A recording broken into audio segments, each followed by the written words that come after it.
How's it going, guys? My name is Stone and welcome to these reviews, or welcome back if it ain't your first time here.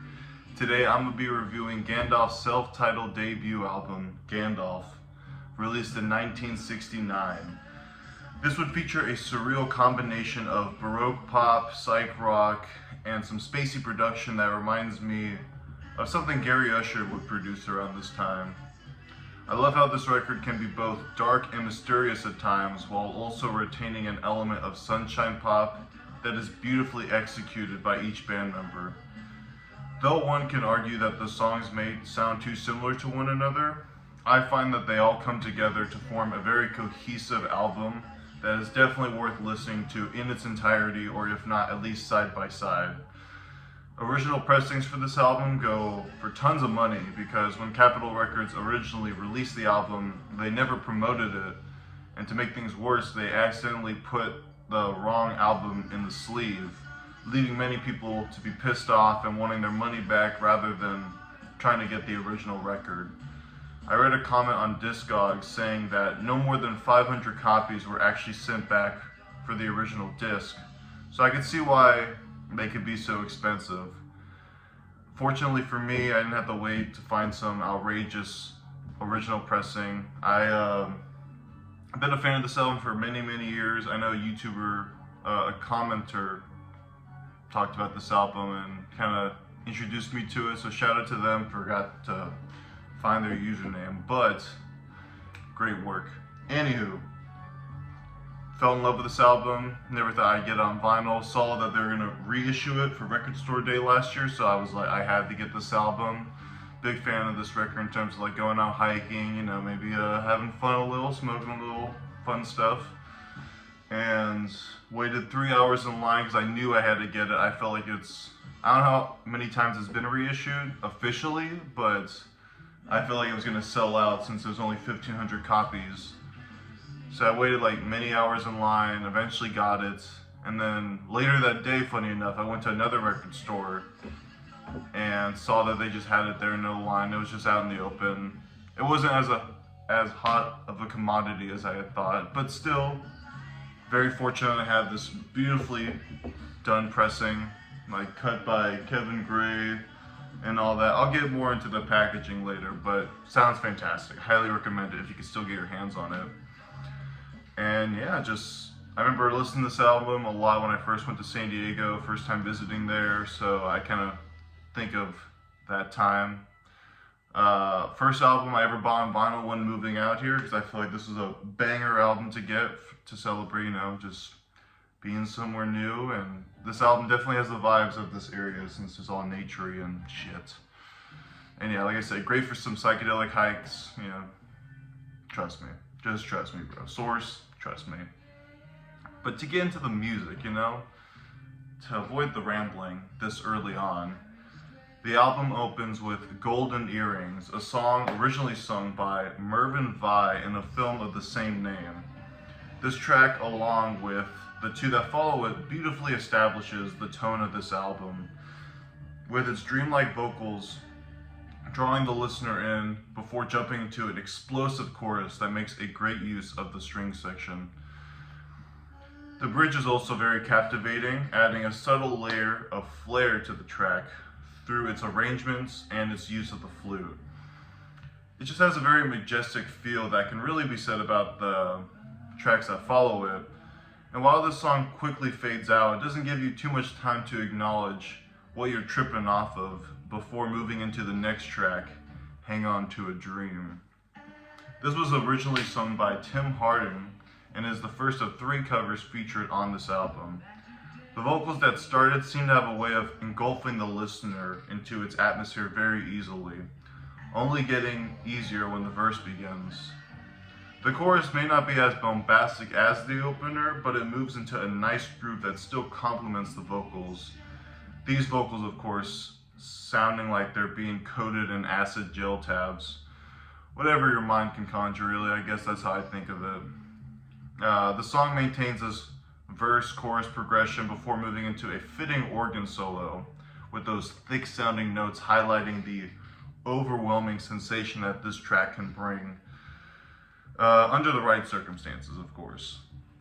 This is followed by another Tim Harding cover, Never Too Far. This isn't as psychedelic as the first two, but emphasizes more on the melody and how they enhance it with their surreal instrumentation. I love how this track has moments of gentle bliss through its light keys, then moves into segments of pounding drums and like proto-metal guitar licks. Maybe not proto-metal per se, but definitely like the tone is heavy, much like this solo. I'll get to this later, but the balance of these tones for Never Too Far makes for a very engaging and well-rounded track. With it just below 2 minutes, doesn't feel too long, nor does it feel like it ends itself too short.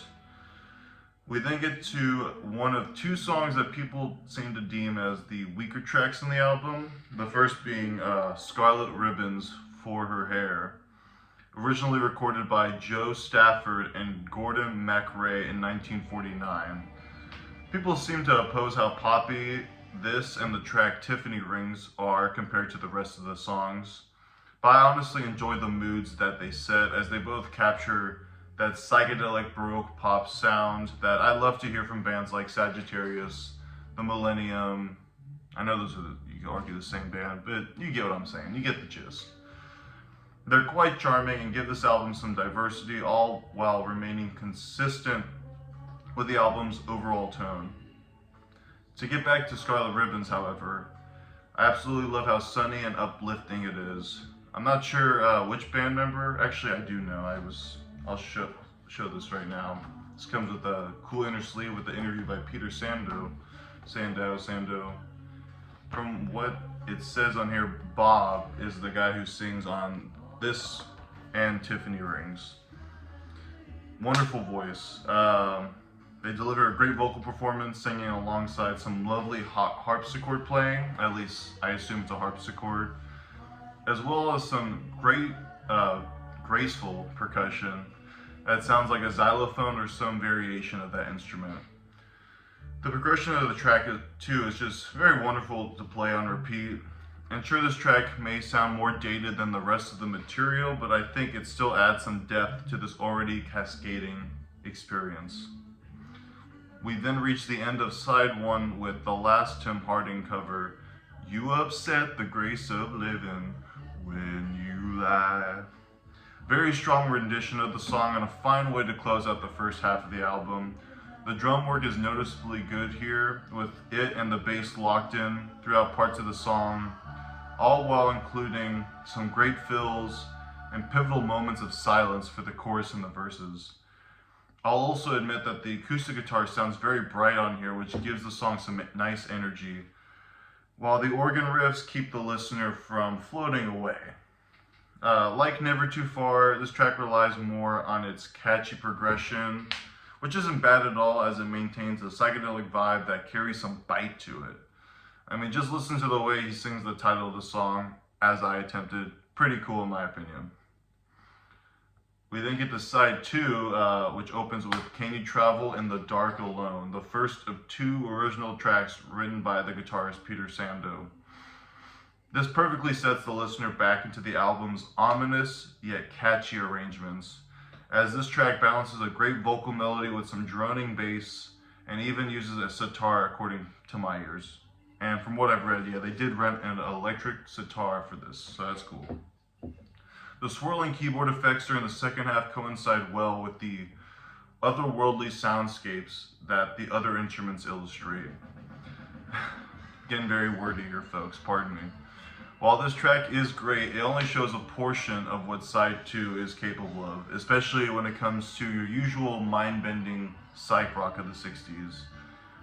This statement can't be any more obvious than with the following track, Nature Boy, written by Eden Abez and made famous by Nat King Cole. What they do to this song is just incredible. Easily a highlight on the album. You could even argue the best song on the album. It carries such a foreboding atmosphere that blooms into a beautiful chorus, with the vocals once again being drenched in reverb and echoes, making the song a bit chilling. Not nearly as chilling, however, as the guitar solo played by Sando here. I mean, just the way he holds some of those notes and just like dominates the music is just phenomenal. As you saw me kind of pretending to know it note by note. According to the liner notes here, he said he did it in one take, so I mean, if that be how it be, that's definitely showing what a true talent this man has on the guitar. It's an electrifying moment on what's probably the most electrifying moments on the entire record that makes this track even more perfect than it already was. Again, with the solo coming in like a punch in your face, as if, oh, if you're stoned enough, it definitely feels like someone's just smacking you in the back of their hand. I even find the unexpected conclusion to be fitting with how it appears right after the solo, and how the band drowns the listener with its swirling keys and cymbals crashing before quickly ending it. Easily, and I've said this for a lot of my psych videos, at least for one song on every album, but easily one of the best psych songs to have come out of the 60s. I should definitely consider making a playlist at this point with all these songs I consider like the best of the 60s. So far, off the top of my head, Strawberry Fields, White Rabbit, Nature Boy, Shadows on the Wall.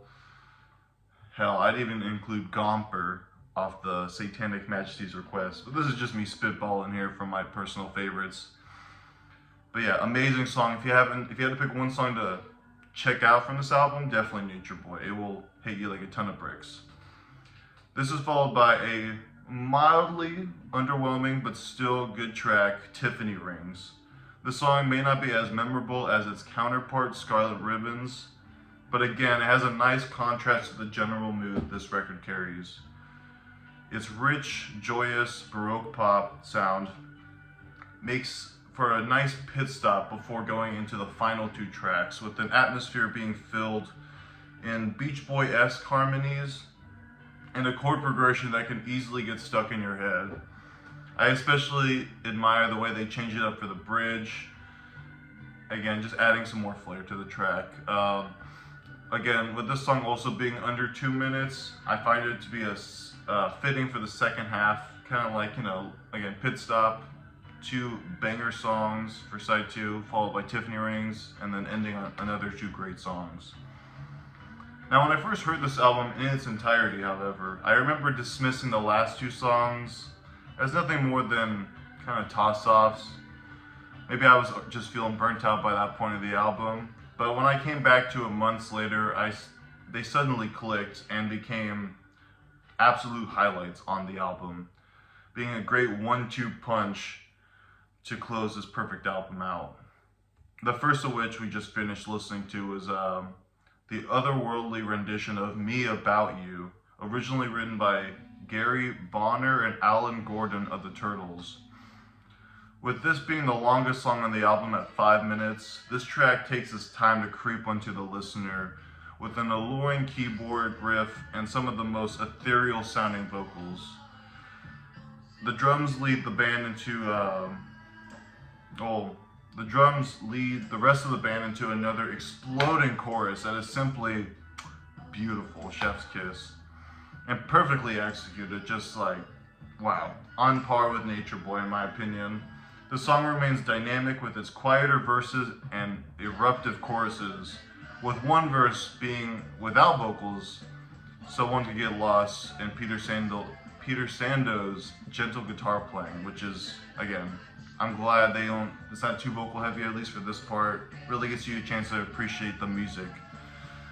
It closes out on this heavenly drawn out outro that grows louder and louder without ever breaking into something as explosive as the chorus, just keeping the listener in anticipation before fading out.